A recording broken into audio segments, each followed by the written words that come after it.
एक बार की बात है, किसी जंगल में एक बूढ़ा जादूगर रहता था। उसके पास सफेद और काले रंग के दो जादुई चांद घर थे।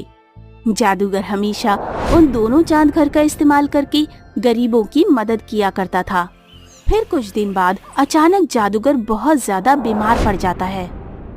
लगता है अब मेरे मरने का समय आ गया है। बहुत जल्दी मैं मर जाऊंगा, लेकिन तुम दोनों इसी तरह हमेशा गरीब और लाचार लोगों की मदद करना मत छोड़ना। इतना बोलकर जादूगर अपनी सांसें तोड़ देता है और वहीं मर जाता है। ये देखकर सफेद चांद बहुत दुखी होता है, लेकिन काला चांद खुशी से नाचने लगता है। देखो, हमें हमारे मालिक की बात हमेशा याद रखनी है। हम दोनों को हमेशा गरीब लोगों की मदद करनी है। ये बुढ़ा तो अब मर गया, अब मैं सब लोगों को बहुत परेशान करूंगा। मुझे तो इस बात की बहुत खुशी है कि ये मर गया। फिर अगले दिन दो औरतें उन दोनों चांद से मदद मांगने आती हैं। हे चांद, मेरा घर कल बारिश की वजह से टूट गया है। मुझे कुछ पैसे कृपया करके दे दो। हाँ, मुझे भी दे दो पैसे, ताकि मैं अपना घर ठीक करा सकूं। देखो बहनों, मैं तो सिर्फ अनाज प्रदान करने की शक्ति रखता हूँ, लेकिन ये काला चांद तुम दोनों को जितना चाहे उतना पैसा प्रदान कर सकता है। हाँ, इसने बिल्कुल ठीक कहा। मैं ढेर सारे पैसे प्रदान कर सकता हूँ, लेकिन मेरी एक शर्त है। तुम दोनों को आपस में लड़ाई करनी होगी। फिर तुम दोनों में से जो भी जीतेगा मैं उसे माला माल कर दूंगा। दोनों औरतों के पास कोई रास्ता नहीं होता है, इसलिए दोनों काला चांद को खुश करने के लिए आपस में लड़ाई करने लगती हैं। मेरे बाल, मैं मर गई। हे राम, मेरी तो टांग टूट गई। मुझे बहुत दर्द हो रहा है। हे राम। दोनों औरतों को लड़ता हुआ देखकर काला चांद बहुत खुश होता है।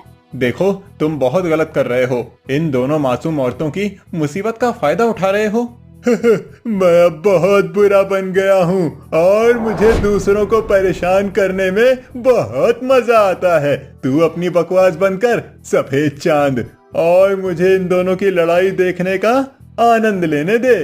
देखते ही देखते दोनों औरतें लड़ाई करते करते घायल हो जाती हैं और जमीन पर गिर जाती हैं।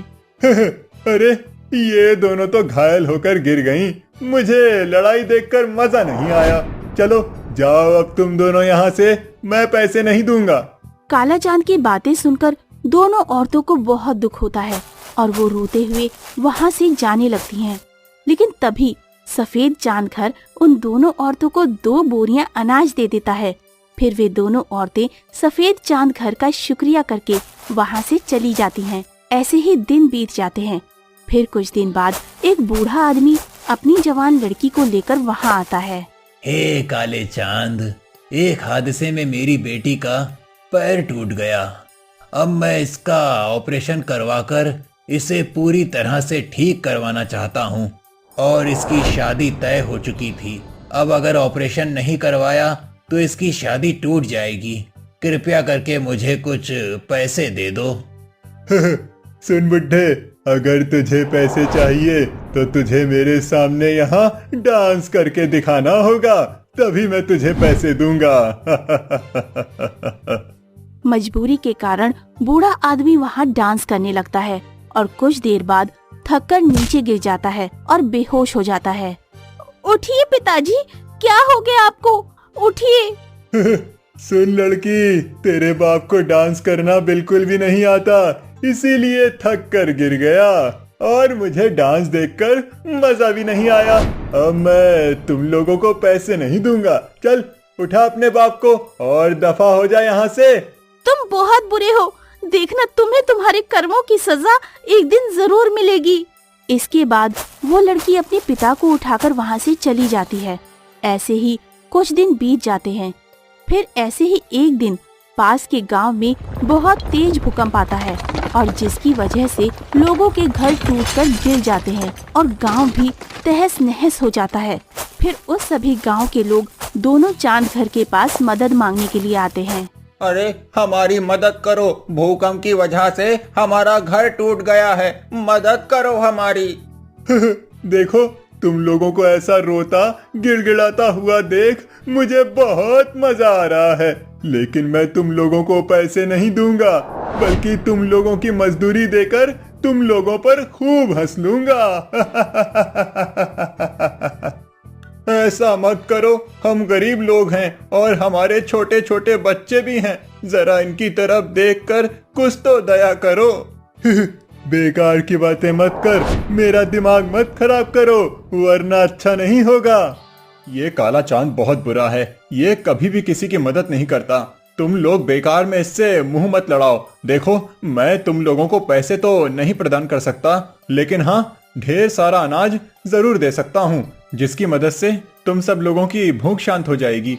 इसके बाद सफेद चांद घर का दरवाजा खुल जाता है और सभी लोग अंदर जाकर घर में अनाज की बोरियां उठा लेते हैं। इसके बाद सभी लोग सफेद चांद को दुआ और काले चांद को बद्दुआ देकर वहां से चले जाते हैं। देखते ही देखते कुछ दिन बीत जाते हैं। फिर उस जंगल में तेज तूफान आता है। तूफान इतना तेज होता है कि दोनों चांद अपनी जगह से लुढ़कते हुए पहाड़ की चोटी पर जा पहुंचते हैं। दोनों चांद पूरी ताकत लगाकर अपने आप को बचाने की कोशिश करने लगते हैं। तभी वहाँ पर गांव के कुछ लोग गुजर रहे होते हैं और उनकी नजर दोनों चांद पर पड़ती है।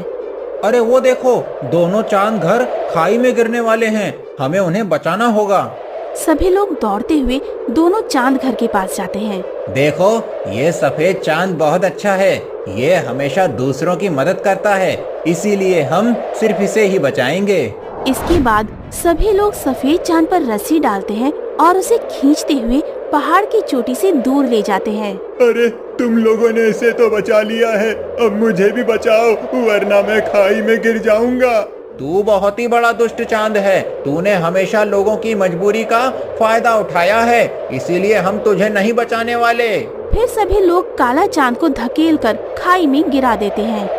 हाय, मर गया रे, कोई तो बचाओ, हाय। खाई में गिरते ही उस काला चांद के टुकड़े टुकड़े हो जाते हैं और उस दुष्ट चांद घर का अंत हो जाता है।